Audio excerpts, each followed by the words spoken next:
बताइए। सबसे पहले तो आप तमाम लोग आज इस प्रेस कॉन्फ्रेंस में आए, आप लोगों का शुक्रिया। और 26 तारीख को जो जनसभा 22 विधानसभा का बेलगच्छी चौक पर हुआ, उसमें भी आप लोगों ने अपना जो सहयोग दिया, उसके लिए आप लोगों का शुक्रिया अदा करते हैं। दूसरी बात यह है कि हम तमाम 22 विधानसभा के जनताओं का, मतदाताओं का, बुजुर्गों का, जनप्रतिनिधियों का, जो लोग हमारे साथ खड़ा रहे, हमारे सभा को कामयाब किए, हम उन तमाम लोगों का शुक्रिया अदा करते हैं। उनके इस भीड़ को देख के, उनके समर्थन को देख के पार्टी हम पे फिर से भरोसा की है और 22 विधानसभा से MIM पार्टी के तरफ से प्रत्याशी घोषित किया गया है। इसके लिए हम अपने सदर, बिहार सदर जनाब अख्तरुल ईमान साहब का, राष्ट्रीय सदर बैरिस्टर असदुद्दीन अवैसी साहब का दिल से शुक्रगुजार हैं और शुक्रिया अदा करते हैं। और ख़ास तौर पे जो अवैसी साहब आए हुए थे सीमांचल यात्रा पे, 4 दिन का यात्रा रहा उसका, पूरे सीमांचल का 4 जिलों का दौरा हुआ और उस दौरा में जो लोगों ने अपना मोहब्बत दिखाया, लोगों ने अपना समर्थन दिखाया, इस समर्थन के लिए भी सीमांचल के तमाम तर लोगों का हम दिल से आभार व्यक्त करते हैं और शुक्रिया अदा करते हैं।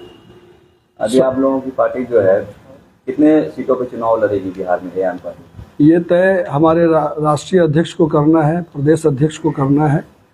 हाँ, लेकिन मजबूती से हमारी पार्टी सीमांचल में चुनाव लड़ेगी, बिहार में चुनाव लड़ेगी, ये बात साफ हो चुका है।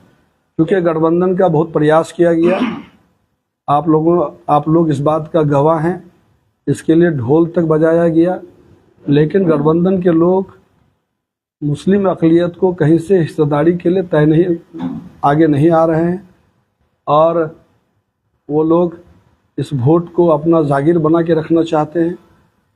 इसलिए हमारी पार्टी अपने दमखम पे पूरे बिहार में चुनाव लड़ेगी।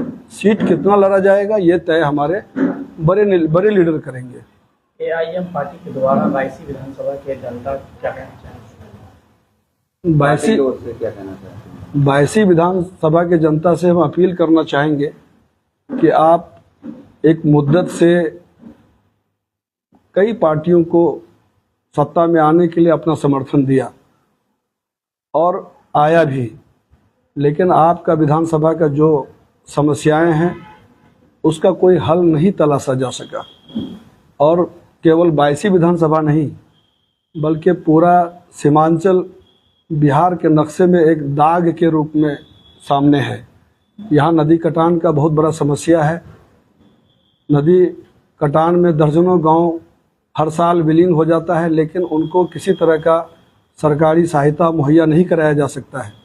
उसी तरह कई गांव आज भी सड़क के लिए तरस रहा है, उनका कोई कम्युनिकेशन का इंतज़ाम नहीं है।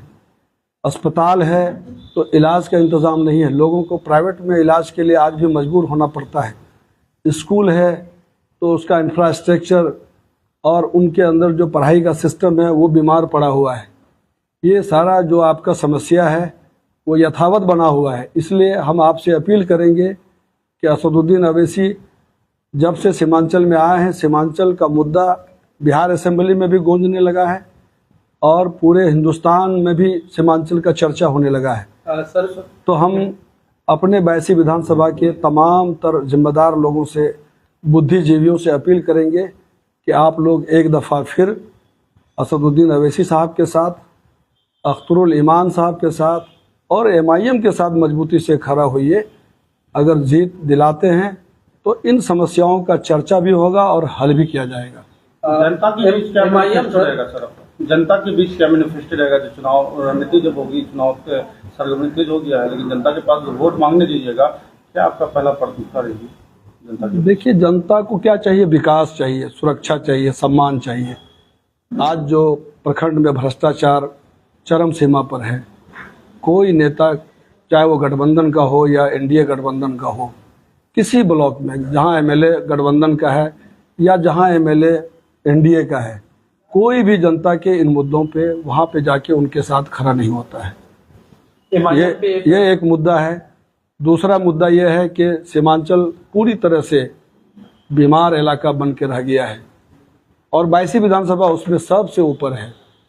तो अगर आपको 22 का विकास चाहिए तो MIM के साथ खड़ा होइए। हम तो यही अपील जनता से करते फिर रहे हैं और ये अपील करते रहेंगे। सर, MIM पे कम्युनल पार्टी का एक कहीं ना कहीं टेक लग रहा है, लेकिन आपके सभा में देखा गया हिंदुओं को भी समर्थन कहीं ना कहीं बड़े बड़े नेताओं का समर्थन। देखिए ये दुर्भाग्य है। आज पूरे हिंदुस्तान में जितने लीडर हैं आप उनके कारनामे को देखिए। ऑन कैमरा कुछ और हैं, ऑफ कैमरा कुछ और हैं। लेकिन असदुद्दीन अवैसी साहब पहली बार हिंदुस्तान के सियासत में एक काबिल लीडर के तौर पे सामने आए हैं। जब बात देश की होती है तो देश के साथ खड़ा हो जाते हैं। अभी जो आपने देखा, जो ऑपरेशन सिंदूर को लेके जो बात चली, जिस तरह से प्रधानमंत्री का जो स्टैंड रहा, जो बातें रही कि खून और पानी एक साथ नहीं हो सकता है। अब दूसरी तरफ जब पाकिस्तान के साथ मैच करा के कहीं न कहीं 125 करोड़ भारतीयों के दिल पे जो चोट पहुंचाया है और उस मामले को भी लेके असदुद्दीन अवैसी का क्या स्टैंड है, ये तमाम तर बातें इसलिए हो रही है कि असदुद्दीन अवैसी जिस इंसाफ की लड़ाई लड़ रहे हैं ये इन लोगों को पसंद नहीं है। महागठबंधन कहीं ना कहीं आप पे आरोप लगा रहे हैं कि ये बीजेपी का चुपके चोरी कहीं ना कहीं साथी है, जो कि बड़े बीजेपी के बड़े नेता अवैसी के। देखिए, महागठबंधन के बारे में यही समझिए कि महागठबंधन में जो मुख्य दल है वो है इस वक्त राजद। ये वही राजद है जो 2005 में मुस्लिम मुख्यमंत्री होने नहीं दिया लेकिन बिहार को बीजेपी के गोद में डाल दिया। ये क्या सिखाएगा हम लोगों को कि हम बीजेपी का बी टीम है। और अभी कुछ दिन पहले आपने देखा कि हमारे असदुद्दीन अवैसी साहब, अख्तुल ईमान साहब कितना बड़े दिल का परिचय दिया है, जिसका 4 विधायक आप तोड़ लेते हैं और वो आपके साथ गठबंधन करने के लिए आपको पत्र लिखता है, आपके लोगों से बात करता है, मीडिया वालों के द्वारा बात पहुंचाई जाती है। जब उनसे बात नहीं बनी तो ढोल बजा के लोगों ने कहा उसको कि भाई गठबंधन में ले लो ताकि बिहार में जो कम्युनल फोर्सेस है वो रोका जा सके। अगर वो नहीं लिया है, 19% की आबादी है मुस्लिमों की, और उसका क़यादत कौन करेगा बताइए। हर जाति के लोगों का कहीं ना कहीं नेता पैदा हो चुका है बिहार में। 2% वाला नेता के साथ आप जो आपको वोट भी नहीं करता, उनके लोग कहीं ना कहीं बीजेपी के साथ आज तक देखा जा रहा है। आप उनको अपनी टीम में रखते हैं और जो 19% वोटर है वो तो बीजेपी के खिलाफ है, वो तो हर हाल में आपके साथ खड़ा है, आप उनके साथ भेदभाव करते हैं। तो कहीं ना कहीं ये महागठबंधन वाले का बहुत बड़ा चूक है। उसको 6 नहीं 26 सीट दे के बिहार में उनको MIM के साथ गठबंधन करना चाहिए अगर बीजेपी को रोकना है। और अगर वो नहीं करता है गठबंधन, तो अगर बिहार में दोबारा अगर NDA की सरकार बनी तो जनता उससे सवाल जरूर करेगी। तेजस्वी से जब पूछा गया कि आप AIM के साथ गठबंधन क्यों नहीं करते हैं, तो उन्होंने बताया कि बिहार में कई ऐसे पार्टियां हैं जो मेरे साथ आना चाहता है, किस किस को हम अपने इसमें शामिल करें। हम कहा जाते हैं हैदराबाद इलेक्शन लड़ने के लिए, तो क्या हैदराबाद से अगर वो इलेक्शन लड़ेंगे तो क्या राजद को वहाँ जगह मिलेगी? एकदम बिल्कुल आइए, हैदराबाद में स्वागत है आपका। तेजस्वी को आना चाहिए। हमारी पार्टी तो वहाँ 7 ही सीट पे चुनाव लड़ती है, वहाँ तो सीट खाली पड़ा है। आइए, आपका स्वागत है। क्यों नहीं लड़ते हैं आप? सर, जनता का सवाल है कि बाढ़ कटाव को लेकर, जिस तरह राजस्थान पे टिप्पणी की है, बाढ़ कटाव को लेकर जब मंत्री रहा उस विभाग में बाढ़ कटाव को रोकथाम नहीं कर पाए, तो अभी जिस तरह से वो दावेदार कर रहा है इस बार चुनाव जीतने के बाद हम इस तरह का काम कर देंगे, क्या लग रहा है आपको सर? देखिए, जिनको हम 32 साल 30 साल सत्ता में रहने का मौका दिए और वो 30 साल में अगर किसी गांव को बचाने का काम किया है, किसी पंचायत को बचाने का काम किया है तो बता दें, और अगर नहीं किए हैं तो अब क्या करेंगे। अब तो कहीं ना कहीं पार्टी भी उसको आराम करने का मौका देने जा रही है, तो उनको आराम करने की जरूरत है। अभी तो हाल के दिनों में हम लोगों ने देखा एक वीडियो, वो करेगा अब हम दोनों मिल के लड़ेंगे टिकट चाहे जिसको मिले। तो अब जनता तय करेगा कि दोनों मिल के लड़ेगा तो हम दोनों के वोट को उसी में मिला दें या फिर हम कोई तीसरा ऑप्शन तलाश करें, ये जनता को तय करना है। सवाल ये है कि आप AIM से भी प्रत्याशी घोषित किए गए हैं, और दूसरा ये आपका टक्कर कहाँ किसके साथ है? 10 विधानसभा में आपका टक्कर किसके साथ? देखिए, जमानत सबों की जब्त हो जाएगी। जनता का बेपनाह मोहब्बत है। आपने सभा में देखा होगा, नुक्कड़ सभा में बदल जाता है। 6-6 घंटा लोग धूप में इंतजार करता है, तो इसको आप समझिए कहीं न कहीं सुमानी आया हुआ है पूरा सीमांचल में। और 22 विधानसभा में कहीं टक्कर का कोई मामला नहीं है। जनता एक तरफा समर्थन देने के लिए तैयार है और इंशाअल्लाह ताला आपको रिजल्ट भी दिखेगा। ऐसे में तो कहने की भाजपा का कहने की गोटी लाल होते हुए नजर आ रहे हैं। किस भाजपा की बात, कहाँ पे गोटी लाल? सीमांचल में कोई भाजपा जीतने वाला नहीं है, समझ गए? जो भाजपा खास करके मुस्लिम अक़लियत को अपना दुश्मन समझती है, तो आपको लग रहा है कि उसका गोटी यहाँ लाल होने देगा? यहाँ एक तरफा वोट लोग MIM को करेगा। आप देखे होंगे पिछले दिनों जब MIM कमजोर थी तो एक तरफा लोग महागठबंधन को वोट करता था। आज MIM मजबूत है तो एक तरफा लोग MIM को वोट करेगा। और हमारे हाजी साहब का एक स्टेटमेंट भी आया है, जिधर जाएगा एक तरफ जाएगा। तो एक तरफ तो दिख रहा है, आपको नहीं दिख रहा है? सबको दिख रहा है कि वोट किधर जा रहा है, एक तरफा होगा।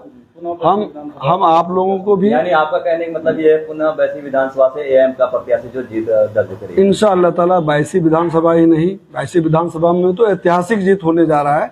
सीमांचल के जहां भी उम्मीदवार MIM का होगा, उन तमाम जगहों पर आपको MIM का उम्मीदवार जीत भी हासिल करेगा और इंशाअल्लाह ताला जीत के बाद वहां पे काम भी होगा। एक अच्छी सवाल नहीं, एक चीज और कहना चाह रहे हैं कि सामने एक त्यौहार है ना, दुर्गा पूजा का, है ना। आप तमाम लोगों को, जो हमारे गैर मुस्लिम भाई हैं और सीमांचल के तमाम तर गैर मुस्लिम भाइयों को, और ख़ास तौर पे 22 विधानसभा के गैर मुस्लिम भाइयों को हम इस त्यौहार का हार्दिक बधाई देते हैं, शुभकामनाएं देते हैं और अमन पुरसकून माहौल में इस त्यौहार को मनाया जाए, इसके लिए अल्लाह से दुआ करते हैं। चलिए एक बार जो लोग आपको नहीं जानते हैं आपके बारे में परिचय दे दीजिए, क्योंकि हम गुलाम सरवर है, जिला परिषद अध्यक्ष प्रतिनिधि और विधानसभा प्रत्याशी AIA-MIM पार्टी की ओर से बनाए गए हैं।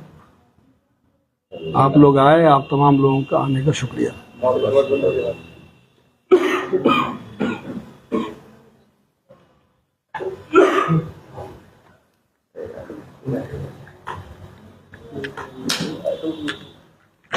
धन्यवाद।